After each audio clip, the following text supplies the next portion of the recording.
Okay, I'd like to call the meeting to order. It's now 5:30.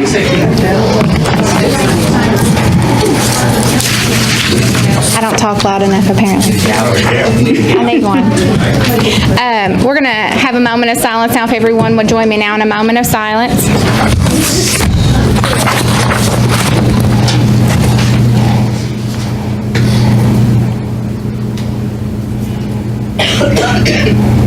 Thank you. At this time, I'd like to have Ms. Bumps to introduce our team for the Pledge of Allegiance. Thank you, Chairman Ryder, Board Member, and Superintendent Davis. I do have a bit of a crew with me tonight, but let me first start. Kyle Canino, son of Mark and Jacqueline McGregor, will be giving our pledge tonight. But our JROTC cadet is presenting colors tonight under the direction of Miss First Sergeant Vicki Pewitt. We have Cadet Marley Sublett, daughter of Michael and Christina Sublett. Allison Franklin, daughter of Jared and Angelina Franklin. Kiana Wilson, daughter of Sean Wilson. And Letitia Leggs, daughter of Lakeisha Leggs. That's it. Kyle? Ladies and gentlemen, would you please stand and speak for the Present. Colors. I pledge allegiance to the flag of the United States of America and to the republic for which it stands, one nation, under God, indivisible, with liberty and justice for all. Gary. Colors. You may take your seats.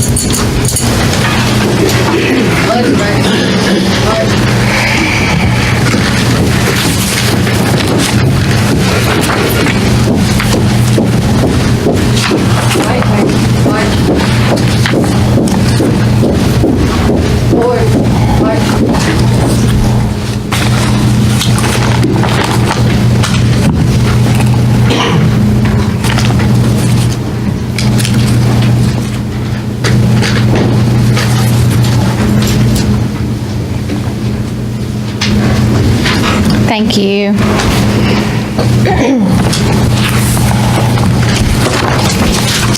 Board members, we've had a chance to approve or to review the minutes of the prior board meeting. Are there any issues or concerns relating to the prior board minutes? If not, I need a motion to approve. I make a motion. Have a motion by Ms. Wells, a second by Mr. Bowers. All in favor of approving the minutes of the prior board meeting, say aye. Aye. All opposed? I hear none. And now we're down to approving the agenda. We do have a couple of items that we need to add tonight, if we can get the votes to add these to the agenda. First one is to consider purchase of 3 school buses. At our work session the other night, board members, we were told of a good opportunity to actually save money and get an additional school bus for our students. At this time, I need a motion to add and consider purchase of 3 school buses to the agenda by adding item F. Have a motion by Mr. Johar. Second. Second by Mr. Bowers. And the second, I need to add considering additional fundraiser requests under the fundraiser area of the consent agenda. And I'll make that motion. Second. Second by Ms. Wells. So that'll be E under consent for fundraising? It'll be under, yes, under the fundraising request, C, under board consent agenda.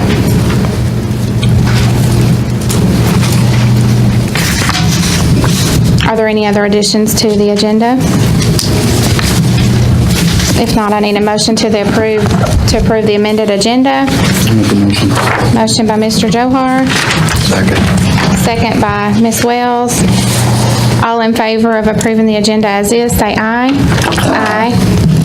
All opposed? I hear none. And recognitions, we don't have any tonight, so we'll move on down to the treasurer's report. Mr. Bletzinger is unable to be with us tonight, so. Is there a fundraising request to add to our board packet?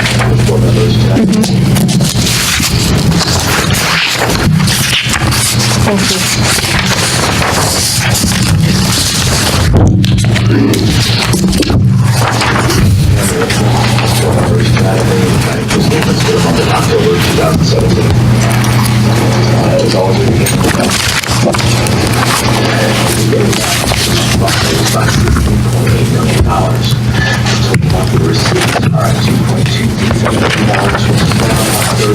from the previous month and $272,000 down from the same period last year. Going line by line, federal revenues are about $8,000, which is down $211,000 from the previous month.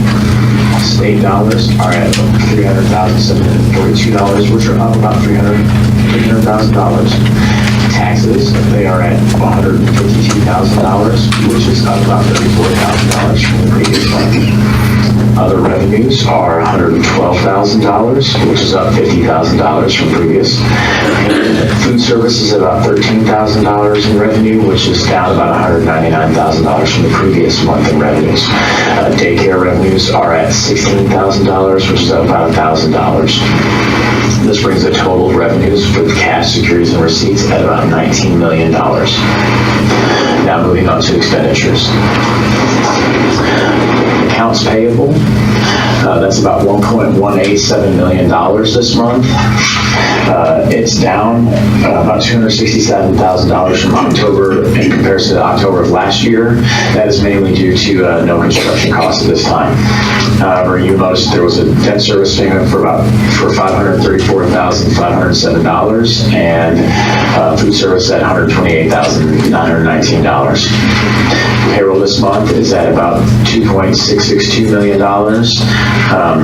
for a total of $3.85 million. The payroll breakdown this month, gross pay was about $2.393 million with employee deductions of $849,000, which resulted in a net payout of $1.543 million. Taxes were about $425,000 with KTRS payments in the month of October about $296,000.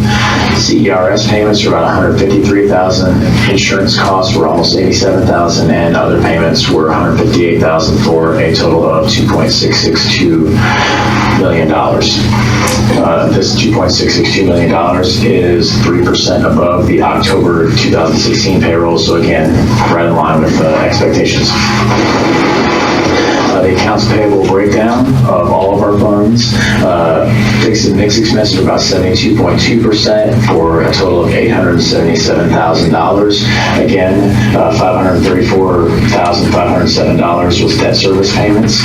Our variable expenses were about almost 18% and accounted for about $215,000 of the overall expenses. Utility expenses were at 10% and accounted for $123,000 of the overall expenses. So the breakdown of those accounts. The total accounts payable again, $1.2 million. General fund was about $490,000. Fund 2 was $59,605. Debt service was $534,000, and food service almost $131,000.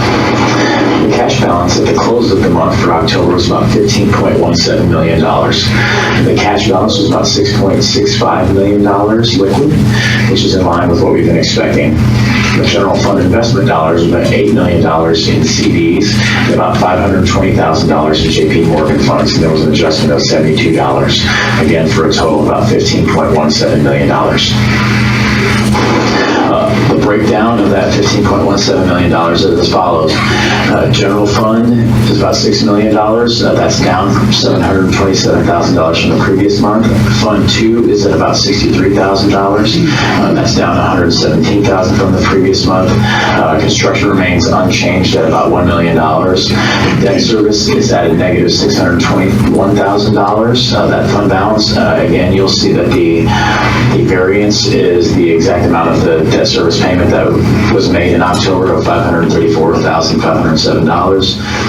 Food service is down $237,000 from the previous month, and that is, again, a timing issue.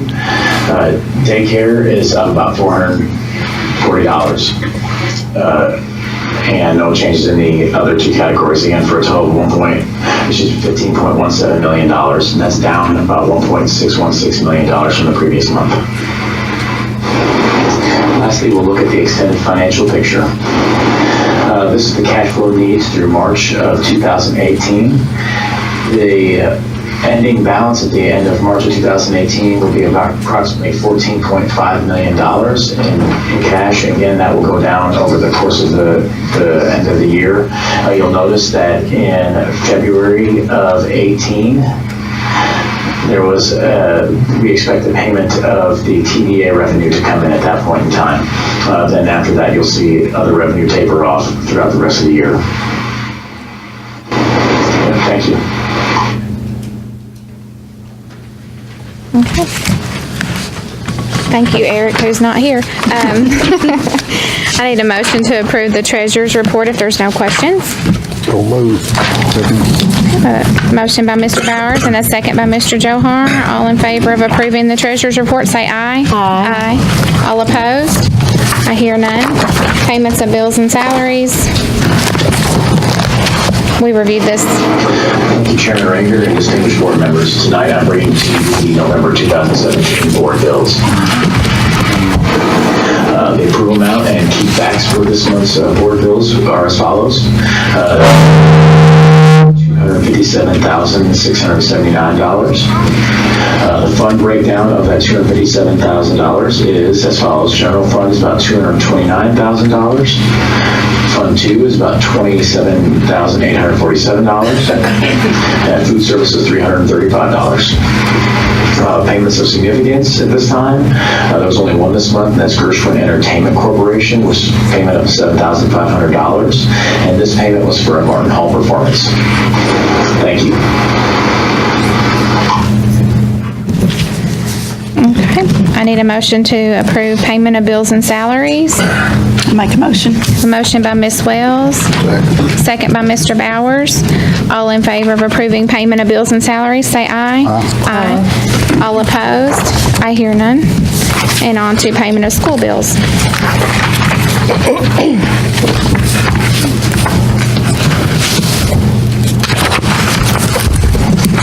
Guess there's nothing for that. I need a motion to pay school bills. I make a motion. Motion by Ms. Wells and a second by Mr. Johar. All in favor of paying school bills, say aye. Aye. All opposed? I hear none.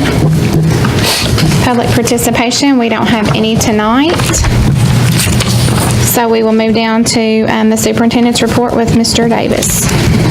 Thank you, Chairman Rager, board members. I want to start, I just kind of added this as I see Chad working extra as he does and Sherry getting here early as she always does.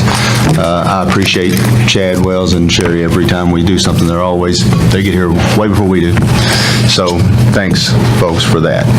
I'll start talking just a little bit about the pension issue, and I feel like I've talked a lot about it lately in schools, but Eric and I have gone to each school and just been talking about it, and I won't spend a lot of time on it other than to say if it goes through, and you know, I'm not sure where we are right now with that, but the original proposal as proposed by the governor goes through, it will have a big negative impact on our school system and our kids. It'll kind of make it very much incentivize people to get out earlier than they want to, and it's going to make it a lot harder to bring in folks. So just anytime you have any specific questions about that, please let me know, and I'll be glad to go into my 45-minute to an hour presentation that we went through. And so I did want to just mention that a little bit. Obviously, that's on our minds. School visits have started for all the schools. I think high school has already been to, Donna, two visits already? Yes, sir, yes. And others are working on that, and we'll all be visiting another school within the next few weeks, and hopefully by January, I think, whenever we're likely to set up some site-based presentations with you guys, they'll be able to add what they found with the visits. So I'm confident those are going well. Mentoring is up and going in our middle schools. Mr. Johar, I believe you are involved with that, and appreciate that. I think I'm just really big on that program and what that does for kids. Happened to stop by today, Ag Day, at the Convention Center, and that's for all of our sixth graders in the county, and very well organized. I was able to pet a camel, a sheep, a horse, and a donkey, and that's just kind of cool, even at my age. So the kids were really loving it, and there were just a lot of centers there, a lot of effort put into that, and that's just a great event. So just give a quick shout out to that.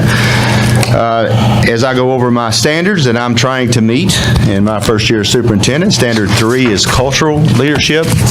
This was also my PGP, trying to improve culture and working on those sorts of things. And a few things that I've tried to do, one of them is communicate ideas and beliefs, and I've been able to get it, opportunity to do that a few times. With opening day, MAP, the group, MAP in the county set up community leaders. I was able to speak with them and talk about that. I've had one breakfast with the superintendent where I invite some parents in and we get to sit down. I get to hear their concerns, and we have another one coming up next week with that.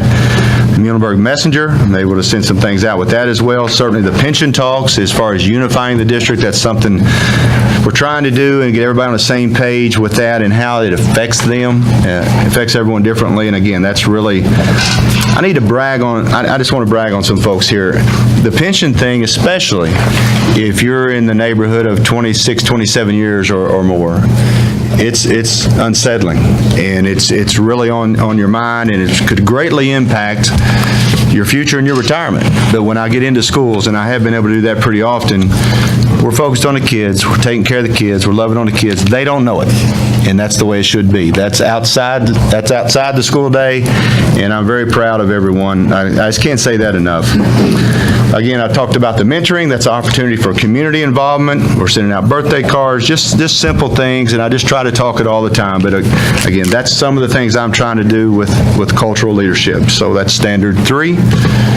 And now for my favorite part of the superintendent report, I'm going to turn it over to our principals, and we'll start with Mr. Sharp. You never know which order I'm going to go in. Mr. Sharp, it's you. Tonight, you're first. Thank you. Thank you, board members. We are gearing up in agreement for our scrimmage in grades 3 through 5. That'll happen November 20th and 21st. Big way for us to prep for K-Prep test. Third grade students today presented science projects at their science fair, and they're also presenting tonight back at Bremen. Some really cool ones. Mr. Davis got to sit in on a couple of them. I have a staff member with me, and she's showing a lot of eagle pride. Her name is Robin Oldham. She's been with the district for 7 years.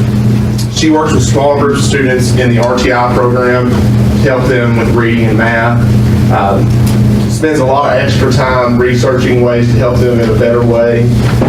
This year, she goes above and beyond what's called of her. We had unexpected leave, so I asked her to really step up and help with the copy room. And that's a big thing. If you've ever been around elementary school, copy room's a big place. But she's done a great job with that. I wish I had 20 of her, but I don't. So I really appreciate her. Also, our staff has really been focused on being thankful in November. Thanksgiving, right? We have something called the Thankful Tree. Miss Robin made the Thankful Tree, and so we brought some cutouts here.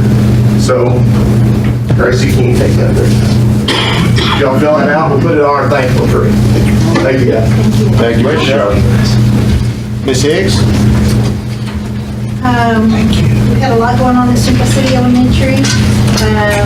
Halloween was our big day at Central City. We had a Halloween parade, followed by our monthly student recognition, followed by a visit for PHI, followed by a Halloween party. So it was a busy day with lots of recognition for the students. We also have celebrated Veterans Day. We celebrate Veterans Day a day early. We do that so that we try not to compete with the high school and the middle school for the same veterans, because a lot of those veterans have children at all 3 levels. So we celebrated overnight. We did things a little differently this year. We actually had a parade of students that went through the gym, but they also left tokens of appreciation to honor those veterans as they walked by them. And then our second grade was formed, and Representative Prunty was there to give out citations as well. Then we had a reception afterwards, so that went very well. And then we had scrimmage testing yesterday and today. So we have finished that up, and we're starting the scoring of that and the analysis of that, and that'll continue for the next couple of weeks. So, and we'll use the results of that for instructional purposes. Thank you, Ms. Higgs. Mr. Jones? Well, I did bring several helpers with me tonight to help me out, so you all don't have to listen to me as much. But on the screen, 2 students that are on the screen could not be with us tonight because they are actually presenting back at the school. They're Native American homes with the 5th grade, and our kindergarten students are having a community helpers presentation tonight, so I know they're having a lot of fun. But Mr. Browning wanted to recognize the two students, Bryce Rebo, son of Natalie and Josh Smith and Robbie Rebo, and Kelsey Cotton is the daughter of BJ and Shelby Cotton. They are both our fastest students in the mile run. It's a presidential fitness award. So really appreciate Mr. Browning too for doing that with our students. If y'all didn't notice from the picture, of course, he is with me tonight too. Notice he's got a little extra facial hair with him tonight. And he is taking one for the team, him along with Mr. Kelso, and a lot of our male teachers are stepping up. We're really working on our attendance. And so they are participating in No Shave November. And if we beat our goal, they are going to have to shave their beards the way the students want them to. So that's going to be very interesting tonight. So next, I would like to introduce Mr. Baxter Fauntleroy, third grader. He is the son of Tommy and Beth Fauntleroy. And there's a picture up there on the screen of a very special man that Baxter is going to tell you about. I'm very proud of my grandfather, Command Sergeant Major Jim Baxter, as he served in the Army for 47 years. He did a really good job as our guest speaker at our Veterans Day ceremony in November 2017. We had 58 veterans at Greenville Elementary that morning who were recognized for one of my favorite ones because we really got to put copies on the way to take with our veterans memorial and the funniest way to Good job. Great job. Good job. And next, Mr. Kelso is going to be sharing some things with a couple of his students. Mr. Kelso is, but while they're doing that, I can't lose the opportunity to recognize his mom, Beth Fauntleroy, is one of our instructional monitors at Greenville Elementary, and appreciate her and her team tremendously. We have Nurse Casey with us and Angie McPherson with our archery team, and their students are getting ready to show off some of their projects. We have Gracie McPherson, Angie and Terry's son, Terry McPherson, and Cameron is Casey and Derek Hambrick's son, and both fourth graders. So guys, you want to both there so they can see your projects? We'll let Mr. Kelso. These are a couple of my all-star students. We just finished up a unit on energy, and during that unit we talked about renewable and non-renewable energy sources and why, as a nation, we should start moving to renewable energy and kind of what that means, what it looks like around here. And my teammates and I decided that instead of, at the end of the unit, we a lot of times give a paper, pencil, multiple choice test. So we decided this time that we were going to give them a blank sheet of white paper and we were going to have them make a poster over what they learned. So completely student-made and very few criteria. I needed to know what energy source they were talking about, whether it was renewable or non-renewable, and what it was and what it did and how we use it. So I'll let them kind of explain it. They went above and beyond on their reports. I was very proud of both of them, so I'll let them share. In our class, Mr. Kelso split us up into equal groups, and my group got coal. And while we were doing the project, I learned that coal is non-renewable, it is a fossil fuel, it is mainly found underground, and people get it from coal mines, and some people get it from big machines, such as cranes and other stuff, and I learned that coal is even strip mined too. Hi, my name is Gracie McPherson, and our group did solar power. Most solar panels can power up to 200 or 250 watts of energy. Solar power is a renewable resource. That means it will never go away, which a non-renewable resource is that it will go away one day. Solar panels give electricity to the earth. And the sun gives us light, heat, and electricity. One day the world will need to use solar energy. Did you know that we can use solar energy to dry our clothes? And as Cameron said, his is a non-renewable resource, and it is a fossil fuel, and it is not good for the environment. It causes pollution and air pollution, and the other things that cause pollution are gas, fossil fuels, coal, as he said, petroleum, otherwise known as oil, and they just cause bad things in the air, but sunlight won't do that.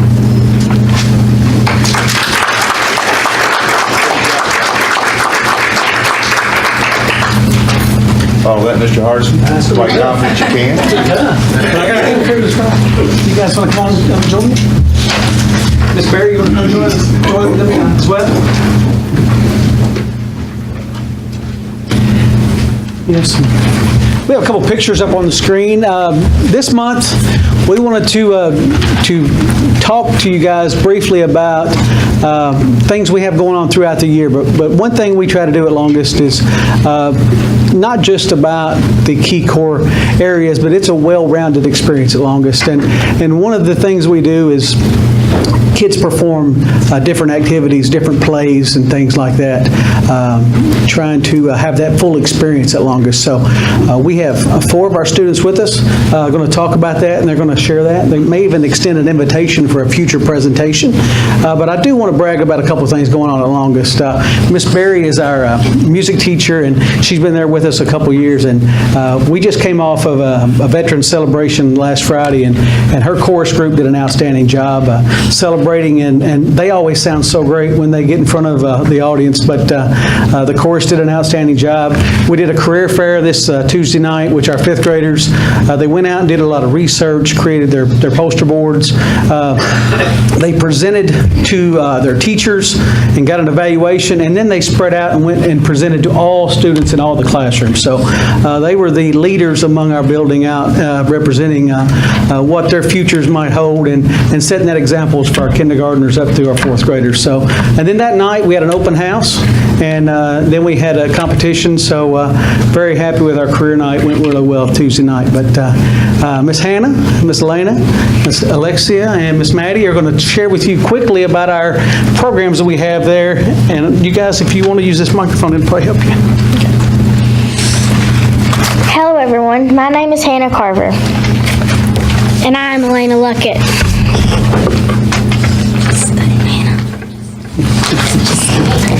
We are both 4th grade students at Longest Elementary.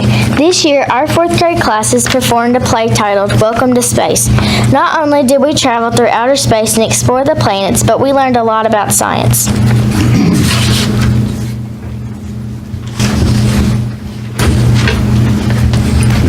We have more than one mic on our stage. Hello, my name is Alexis Reynolds, and I am Madeline Lee. We are both 3rd grade students at Longest Elementary, along with our 4th grade play. Our 3rd graders were able to perform a play titled There Is No Time Like the Autumn. This play is celebrated the joys of autumn season. These plays remind us of how thankful we are to be a part of the Longest family. Our school celebrates the arts and makes sure that students, like us, are able to participate in multiple performance experiences. On behalf of Longest Elementary, we would like to thank the Board of Education for supporting our schools and making it possible for us to have these opportunities. We would also like to invite you to our kindergarten, 1st, and 2nd grade Christmas plays beginning at 5:30 on December 7th. Along with this, our chorus students will be performing the Jingle Bell Jukebox on December 12th at 6 o'clock. Again, we thank you for your continued support and encouragement for our school programs. Thank you.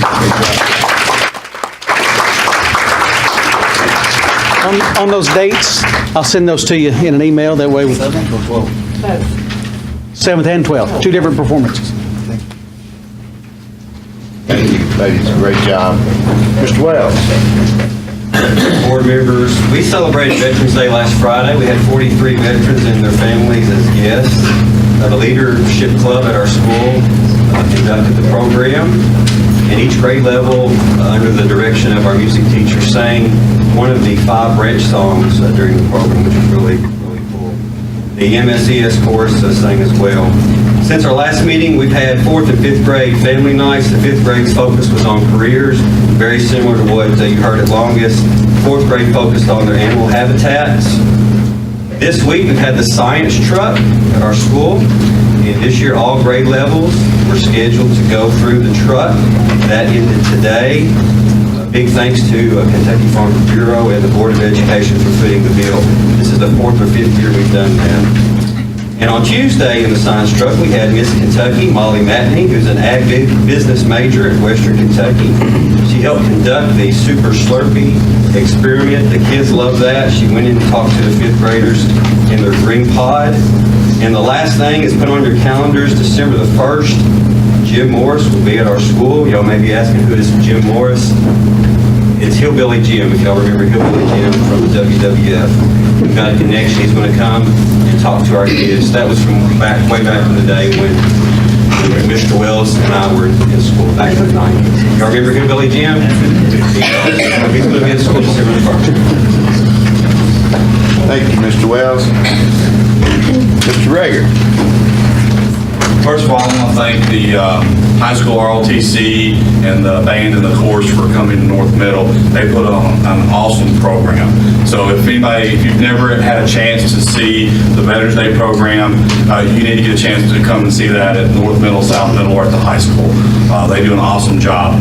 And our junior Batting Club leadership students, we had 17 ambassadors. They decorated the cafeteria, and before the assembly, the veterans were invited to a breakfast. The students sat down, they talked with the veterans, they asked them questions, took their names. They sent out thank you letters today to all of the veterans that came. We had, I think, 36 veterans and 28 family members that came with them. And the students, it was all student-led. Mr. Davis was there. He watched me. I didn't do anything. I watched the students. And he'll verify that. But the kids did an awesome job. They were smiling from ear to ear. They told me after it was over what they had learned. They escorted the family members in. And like I said, they just loved doing that. Also, I'd like to invite you to come by the school. We have an art showcase of the Beta students in the library. It will be up till probably tomorrow evening if anybody gets a chance to come by and see that. So, but like I said, the students, they did a great job with the Veterans Day program. So I'm very, very, very proud of them for that. So that's all I got. I heard very good comments about the Veterans Day, especially from my neighbor. He went to a lot of them, and he was very... Well, like I said, I was in a previous district, and I've never seen a program like this before. That was Miss Epley's, especially student-led. That was Miss Epley's husband, so... That's me, Bobby. It's very moving, very, very, very impressive. You can't say enough about what the JROTC does with that. It's absolutely amazing. I encourage you to get there next year, if at all possible. Mr. Lyle. On October 31st, our 6th and 8th graders, they were able to participate with the Choice Bus. That was a bus from Alabama that came up and graciously provided to us by State Farm.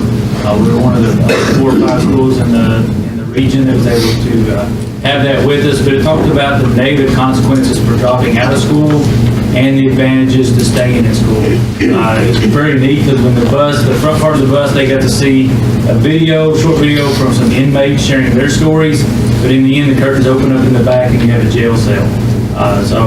Life-size replicas. So that was very neat for students to see. The last couple of weeks, we've had our father-son night and our mother-daughter nights. Father-son night, father-son built birdhouses. Then on our mother and daughter nights, they had wooden cutouts of Christmas ornaments and painted those. That's all. Ms. Randolph, my guidance counselor, she leads that.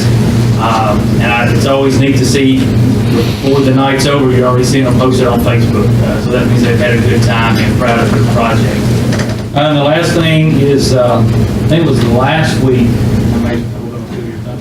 Derek Anderson, former Kentucky basketball player and NBA champion, came and talked with our middle schools and the East Campus. I know they're the West Campus, I think a couple weeks before that. Great program. Can't say enough about the great things he had to share with our students. things they needed to hear.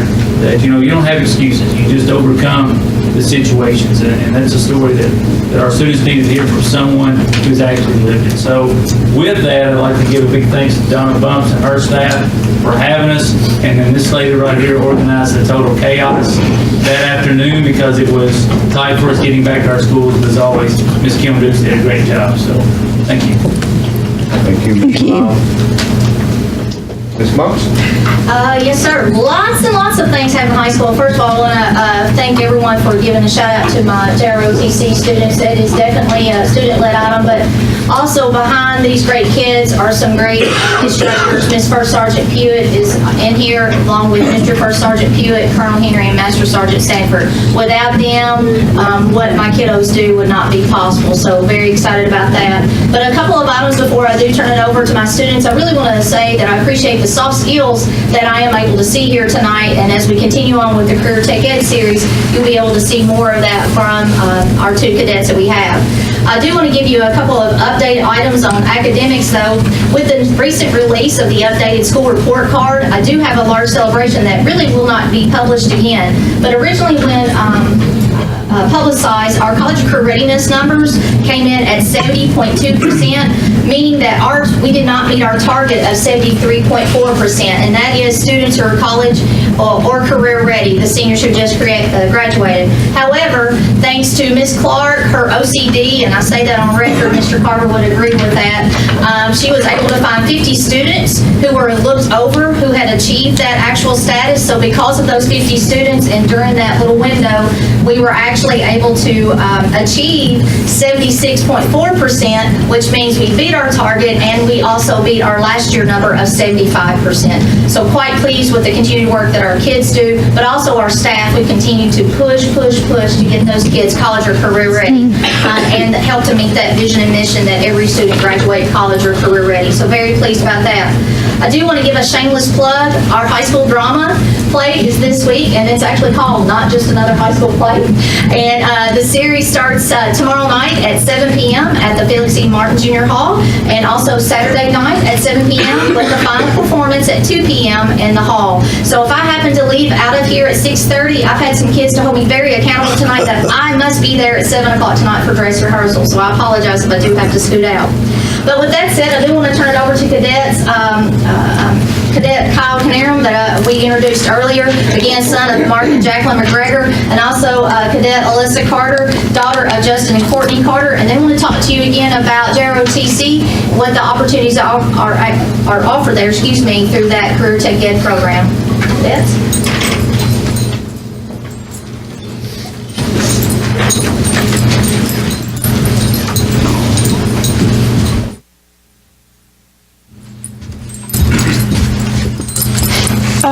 Hello, I'm Cadet Alyssa Carter, and today I just want to talk to you about some of the curriculum we learn in ROTC. If you didn't already know, we learn American Red Cross. 33 of our cadets this year actually got CPR certified. We learn leadership training, which is a lot like the character counts that they do in the middle schools. We learn time management skills, and we learn civics, which I think is very important considering the new law they just passed in 2018 where seniors have to pass the civics test. And we'll already have had that. We learn public speaking, which I'm very thankful for, and we learn discipline. And I think the most important thing we learn is to be a good citizen. In ROTC, they teach us a lot about what we're going to need when we get out of high school, and I just feel like it is very helpful, and I don't know what I would do without it. Okay. Today I'm going to tell you about the three teams we have in ROTC. We have our physical sports team. It's also known as Raiders. We do anything from we do workouts, we climb ropes, we do obstacle courses, and then we have our drill team, which is what you guys see whenever we do our Veterans Day program. They lead most of that. And then our air rifle team, which they practice shooting their air rifles, and it works on discipline, self-control, and safety procedures with weapons. We have leadership skills in our class because it is a student-ran program. The people like Miss First Sergeant, our instructors, they help us, but it's mostly ran by our senior staff, which is conducted of the best cadets in the program that are seniors. They lead everything from the Veterans Day programs to putting us together and making sure we have our uniform. We have a JCLC, which is a camp. At the end of the year, the top cadets of each class are selected to go to, I think it's Fort Campbell, and present our school in a squad.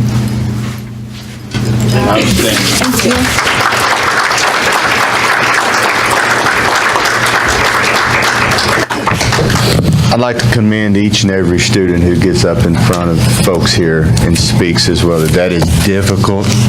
I'm still not 100% comfortable with it, and I'm just very proud of them. Outstanding job. Chairman Rager, that concludes my report. We may want to give the folks, some of the young ones, if they don't want to stay for the rest of it, if you want to give them a chance to leave now. I don't know if they'd want to or not.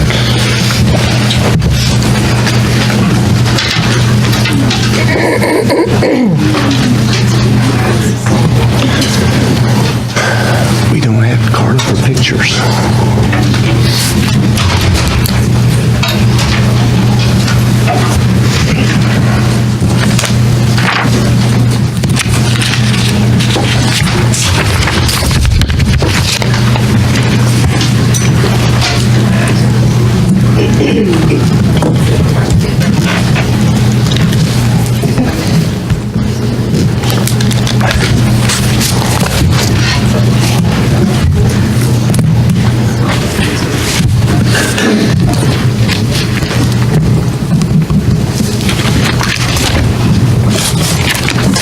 We're going to move on down to personnel actions.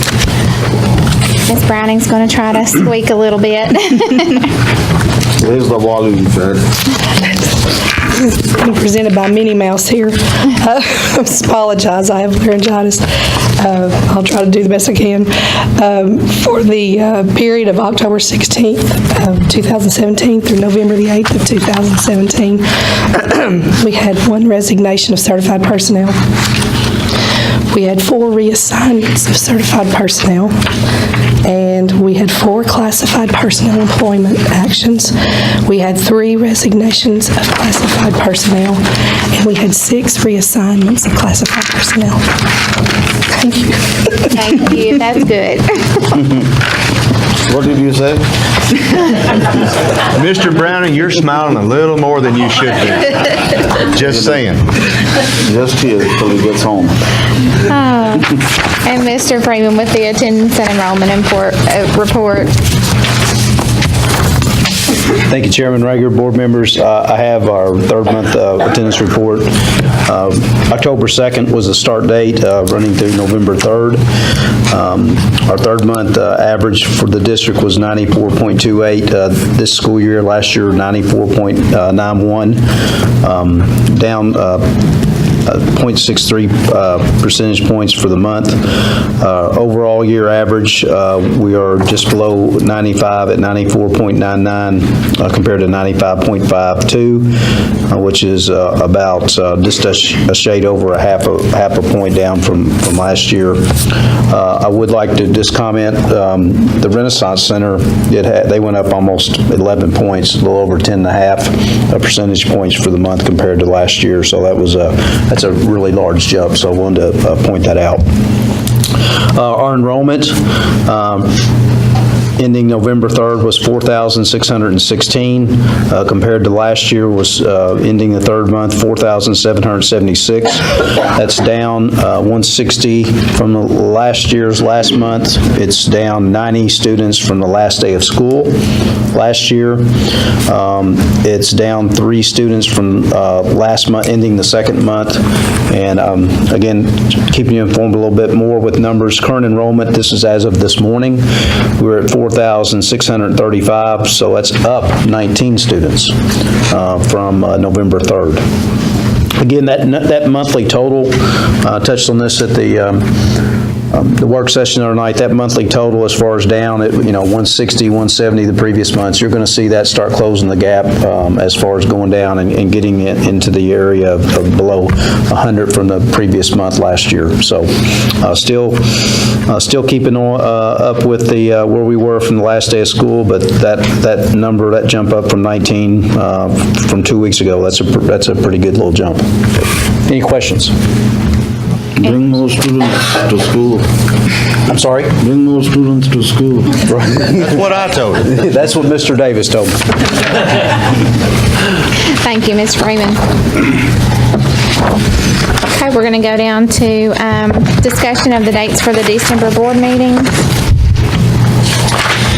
Chairman Rager, board members, this is totally at the pleasure of the board, obviously, but the next board meeting and the work session is scheduled during a time when we're actually out of school. And often that's times when principals and maybe even some folks from the board may take some of their days they have and maybe go somewhere. So it may be something to consider to move that up a week. And I'm confident we can get everything in that we need in as far as the paperwork goes to make sure we go. But that's, again, pleasure of the board. I'll be here either way, but it just may be something that for the folks who may want to take some days with no kids. Okay.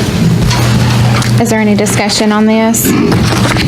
I spoke with our auditor, and he, on his calendar, has it coming on December 21st to come and present our audit. So I just want to make sure that when we change this date, that we're not going to be bound to a special called meeting. He can be here the 14th. He can? Yes, Great, ma'am. thank you. Yes, ma'am. I meant to send you that. Great, thank you. Is there anything else? Okay. Well, if we want to move the meetings up to December the 18th and December the 21st for the month of December, considering we will be, I'm sorry, That's moving it right. up from there. 11th and the 14th. I can't read. I went to school here, but I can't read. No. 11th and the 14th. Let's try that from the 18th and the 21st. I'll just need a motion to approve. And I'm going to make the motion to change the December meetings to the 11th and the 14th from the 18th and the 21st. And I have a second by Mr. Johar. All in favor of approving to change the dates for the December board meetings to December 11th and 14th, say aye. Aye. All opposed? I hear none. And next is to approve required civics tests for all high school students, which is under Senate Bill 159. Mr. Perkins. Thank you, Ms. Rager. As we discussed at the work session, it is a requirement this year that all high school students pass a 100-question civics test developed using the U.S. Citizenship and Immigration Services test. The high school teachers have done that. That was presented to you all for consideration, and if you would like to have discussion, or if you're ready to go ahead and make a motion to approve, that would be great. I'll make a motion. I have a motion by Mr. Johar. A second. A second by Ms. Wells. All in favor of approving the required civics test for all high school students under Senate Bill 159, say aye. Aye. All opposed? I hear none. Consider textbook purchase for Muhlenberg North Middle School for the 17-18 school year. Mr. Freeman. Thank you, Mr. Chairman, board members, filling in for Ms. Roberts tonight. Just real quickly, Muhlenberg North textbook purchasing plan for their language arts program for all levels, 6th, 7th, and 8th grade. They are seeking to purchase from a hardcore company, Hupp Mifflin, a total of $21,515, or I'm sorry, 15 cents. And the amount of money they have from carryover is nearly $12,000, and then the money that was set aside for this current school year, which obviously we know was cut in half, was about $11,000. So they would still have close to $2,000 remaining for textbook allocation. But this has been approved by the site-based council at Muhlenberg North for this purchase. Any questions? If not, I need a motion to approve the textbook purchase for Muhlenberg North Middle School. Motion by Mr. Johar. A second. Second by Ms. Wells. All in favor of considering the textbook plan for Muhlenberg North Middle School, say aye. Aye. All opposed? I hear none. Thank you, Ms. Rager. Just need your signature on something, Ms. Penny, or she will be after me. That's fine. So when this is- I won't leave. The next item is to discuss creation of position for Martin Hall Executive Director / Community Arts Coordinator at the Felix E. Martin Junior Hall.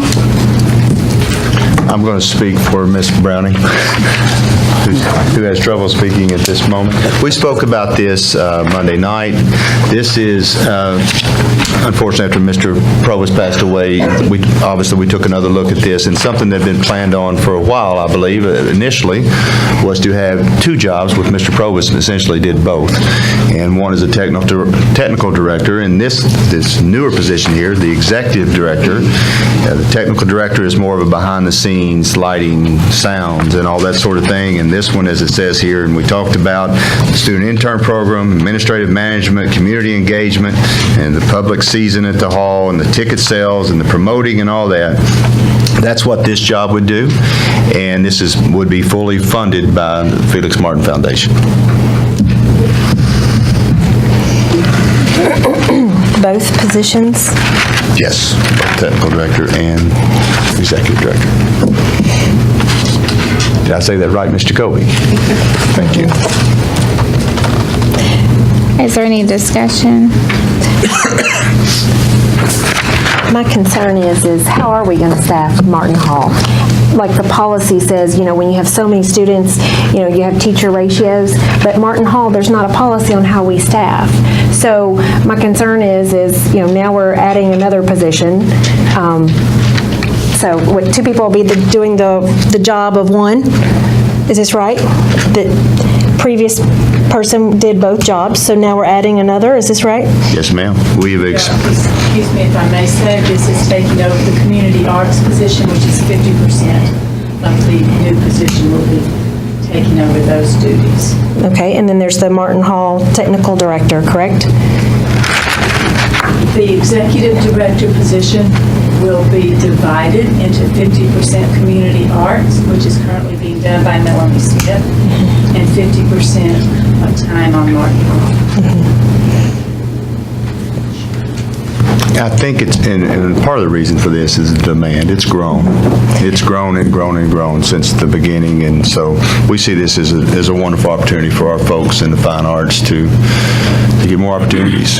But previously it was one person, and now we're two people, is this right? 1.5. 1.5.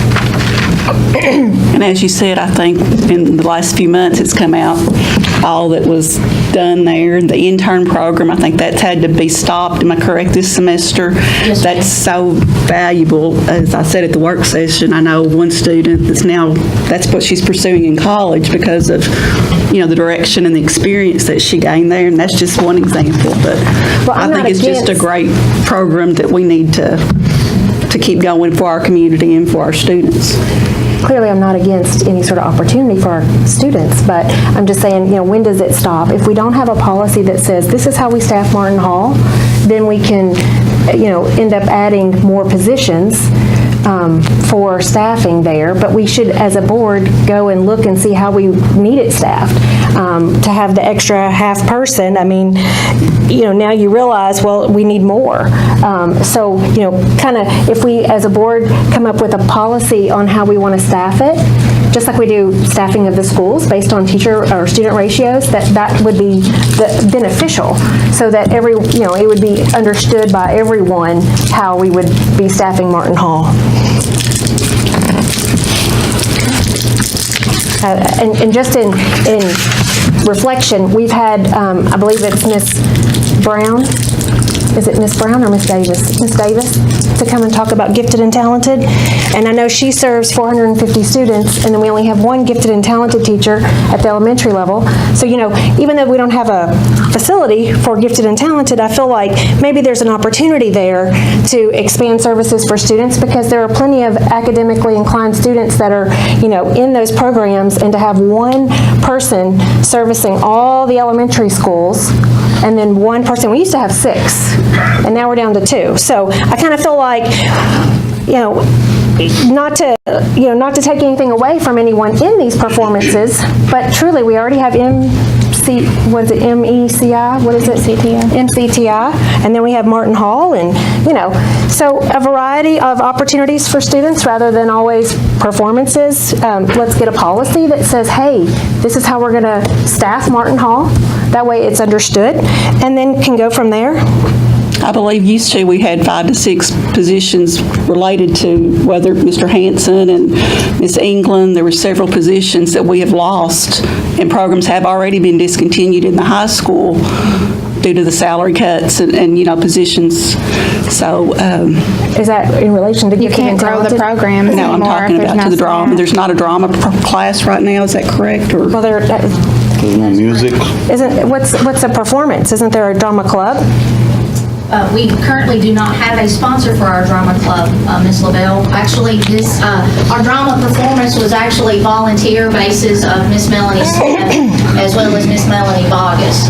Without their help and their collaboration and coming in work with our students, we would not be able to have the fall production. And for my kids, myself, and for the hall, it was very important, and for us, a legacy to continue on with Mr. Provis. So thankful for them that we were able to have the fall production.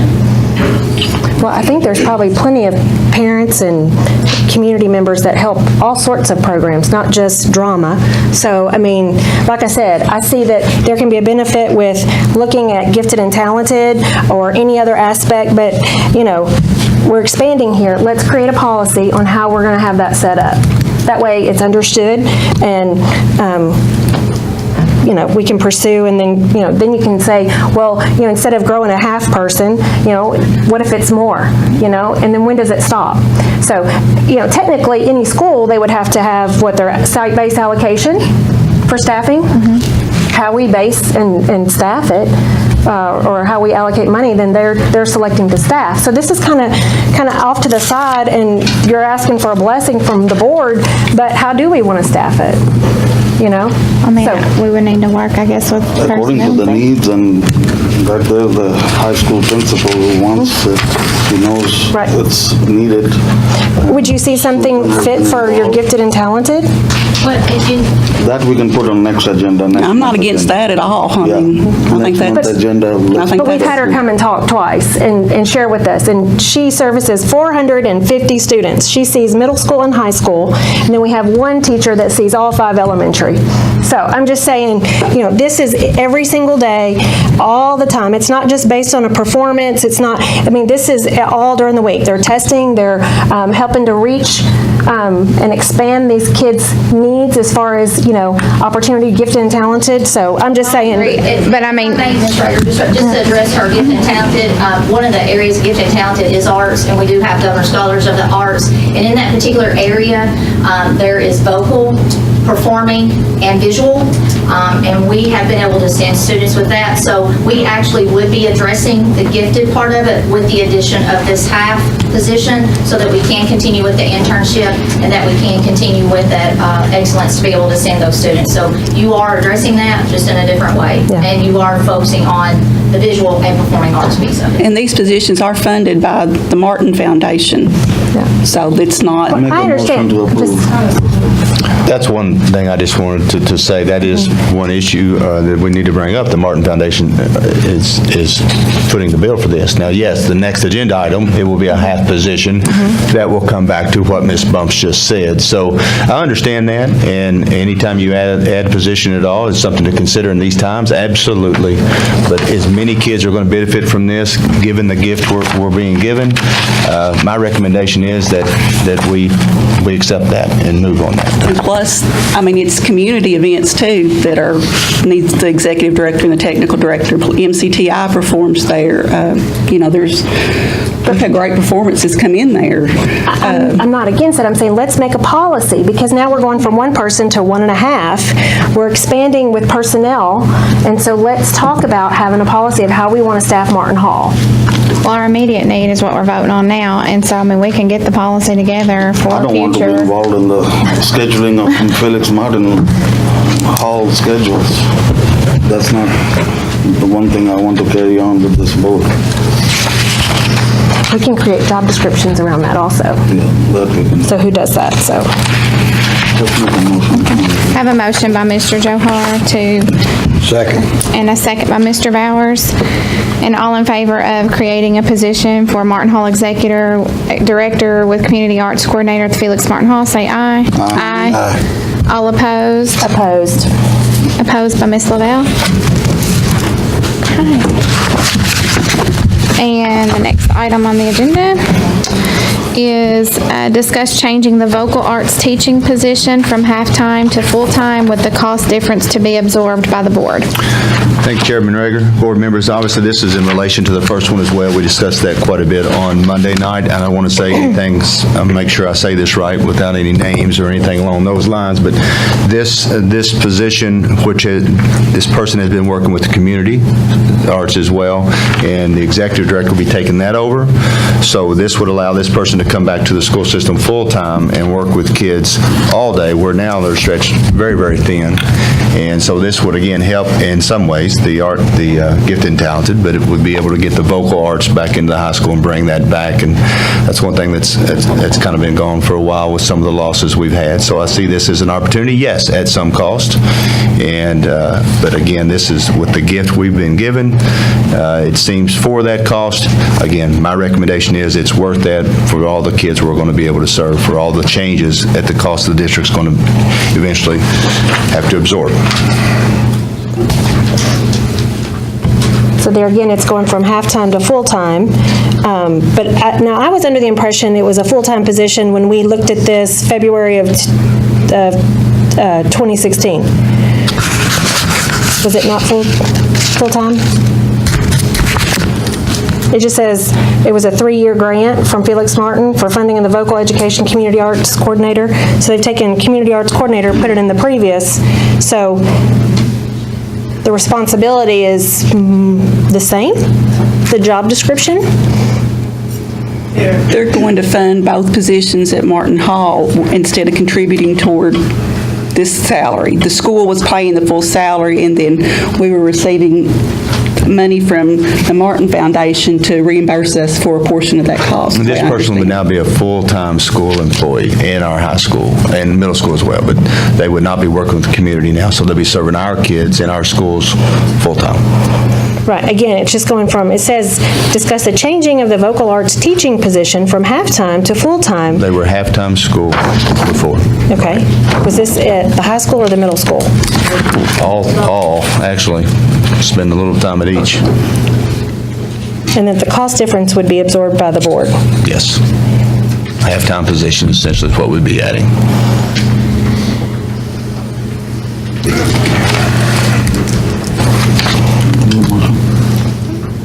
Let's just wait for everybody to get done. Is there any other discussion? If not, I need to get a motion to change the vocal arts teaching position from half-time to full-time with the cost difference to be absorbed by the board. And I have a motion by Mr. Johar. A second. Second by Ms. Wells. And all in favor of changing the vocal arts position from half-time to full-time with the board paying the cost difference, say aye. Aye. All opposed? Opposed. Opposed by Ms. Lavelle.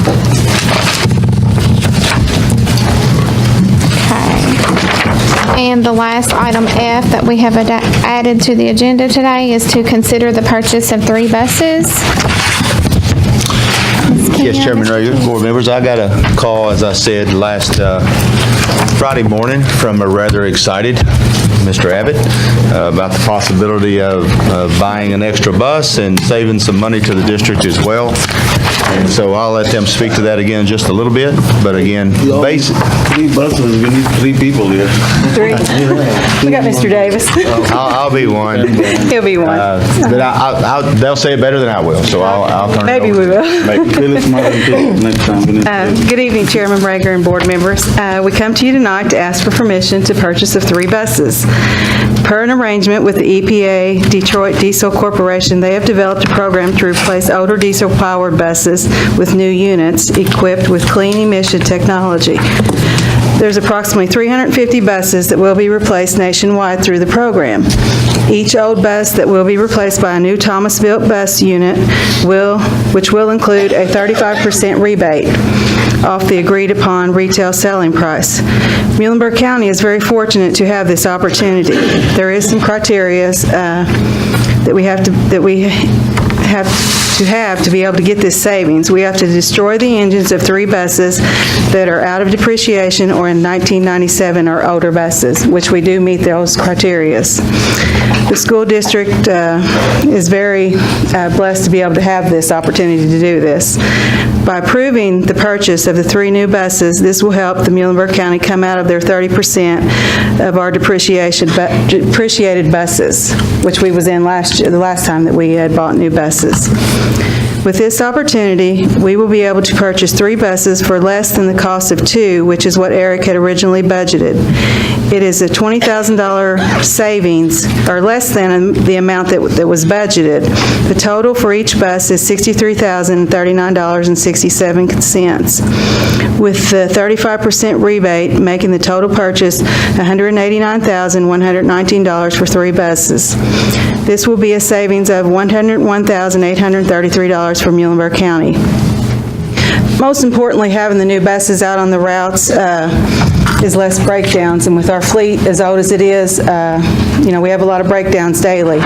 So that means that kids are sitting out on the road and, being broke down while we're taking them a replacement bus. So, do y'all have any questions? I didn't realize we had so many breakdowns. I haven't gotten any report on that, so I would just like to say I don't get a transportation report, like how many buses. What I do hear is parents saying those buses are empty. So I would like a transportation report.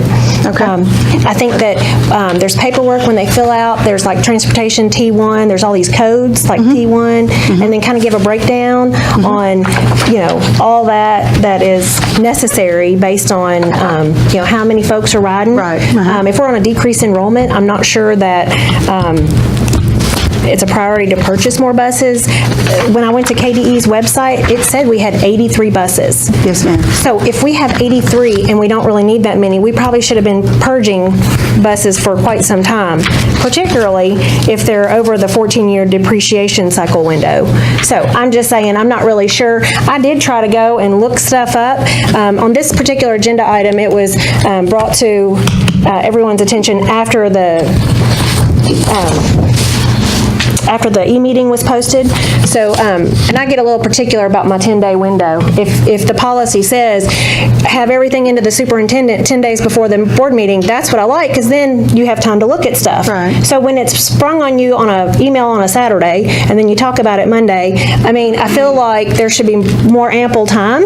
And the information that was given to us on Monday, it didn't have a phone number, it didn't have a website, it didn't have any sort of email to contact. I think that there's maybe an email once you fill out your paperwork, but as far as wanting to know more about the program, it sounds fantastic. Right. But it's like, I get this packet and there's nothing. It just looks like a, what would you call this? Maybe a slide presentation. Right. So, and what I like to do is I like to go and call and maybe follow up and research a little bit, but with very limited time, the decision paper was given on Tuesday, and I just feel like, something like this, everyone needs to know, we're diverse. How I look at something and how I study an agenda item is different than maybe someone else. So, Understandable. I appreciate that. And then again, there was 2 different things that Eric handed me Monday night, and then the decision paper came on Tuesday. So I just feel like, you got to give ample time. And we So- do apologize about that. We just received the email Friday morning. Tim and I talked about it. He immediately called Mr. Davis, and it's a timely manner. If we don't get on board, if we don't know something, then, they're going to go on to the next school district. When I got the call, there was 11 slots open for buses. By the time I talked to Robbie, Mr. Davis, and the time we talked to Eric and talked back and forth, it was down to 5. And by the time that was over with, it was 3. Well, I'm just saying, there's nowhere to talk Either about a jump on it deadline. or lose it. Right. Well, I mean, within reason, there's no way, this doesn't even talk about the deadline. Well, we could give you, It was the salesman's choice. Right. In the Yeah, state of Kentucky. There was 20 Muhlenberg buses- County. There was 20 buses in the state of Kentucky offered. The salesman called me because we bought international buses last year. He wanted to sell his buses, they're Thomas built, so he offered it to us. And like I said, I had the opportunity to buy 5, and it went down to 4 and went down to 3 by the time we got the okay to pursue it. So that's where we were at. It's all of a sudden, it was just instant. It was a fine according to Detroit Diesel. And I sent out an email to you guys on Friday, pretty much as soon as. By surprise, just like everything. Saturday? Did we say it was Saturday? 9:30, November the 11th. Saturday. Saturday morning. So you can't really call and double check and look at stuff if you wanted to, so, Well, in this situation, it was kind of an emergent thing that came up, so, I can understand. To me, it's a unique opportunity. Yeah. It's an opportunity, you better. Yeah. Well, I wish I could have got the 5. If it doesn't pass, then, the next time we do purchase buses, they're going to be possibly 110,000. About 102 right now. So, they're 102 with no air. And We're saving money and getting an extra bus regardless. Oh, of the I price. think it's great. Right. I'm just saying Yeah. how we go about it.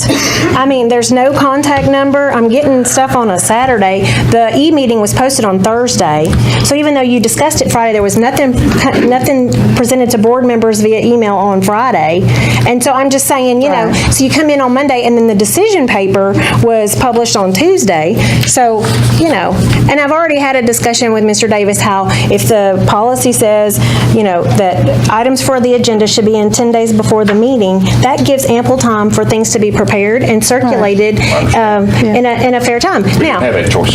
and I understand, but this doesn't say anything about your deadline. The decision paper was in the email that we received. That was Saturday. Right. And then it came, there was a revised one on Tuesday. I just think this is a unique opportunity. They did the best they could to get us the information. There's going to be things that come up short And we notice like stayed in this that you contact with can't- Mr. Garborough. He is Oh, what's his name? David Garborough. He's the salesman for Thomas built buses. Oh, I don't have the number. If y'all have a phone number. We do. We can send that to you in the morning. Yeah, or we've none got of it- his contact info was on any of this. He just sent the email out, and that's all he sent was that presentation. And, Tim immediately called him. He called Mr. Davis. Yeah, it looks like a PowerPoint. It's like a I got a hold of him. I got the quotes on buses with air. I got the quotes on buses without air. You go. May not be that. And the policy also states, Ample time. and the policy also states, the follow policy, I absolutely want to do it 10 days ahead of time, and we Thank you. absolutely Thank should you. try. But it also states in unique opportunities or situations, you have the choice to add an agenda item the day of. So we are following policy. Yeah, It's a unique opportunity. Certainly, if this is something we've known about forever, we shouldn't have done that. Deal, and Again. he says, don't leave my parking lot, I'm gonna give you this price. Well, I recommend it. Obviously, it's the board's pleasure. Well, I have a motion by Mr. Johar to approve and accept the recommendation, and I will second that. Is there any other discussion? If not, all in favor say aye. Aye. All opposed? Opposed. Okay. Opposed by Ms. Lavelle. And motion passes. Thank you. And now we are down to the board consent agenda.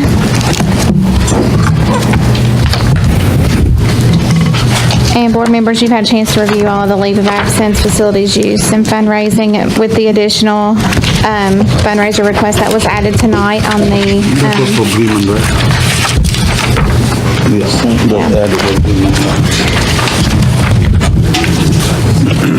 it's grants. and field trip requests. Is there any questions pertaining to those items? If not, I need a motion to approve the board consent agenda with the additional extra fundraiser request for Bremen Elementary. A motion by Mr. Johar. Second by Mr. Bowers. All in favor of approving the consent agenda, please say aye. Aye. All opposed? I hear none, and I need a motion to adjourn. So move. Motion by Mr. Bowers, second by Mr. Johar. All in favor of adjourning, say aye. Aye. Mr. Sharp? Zero. I had my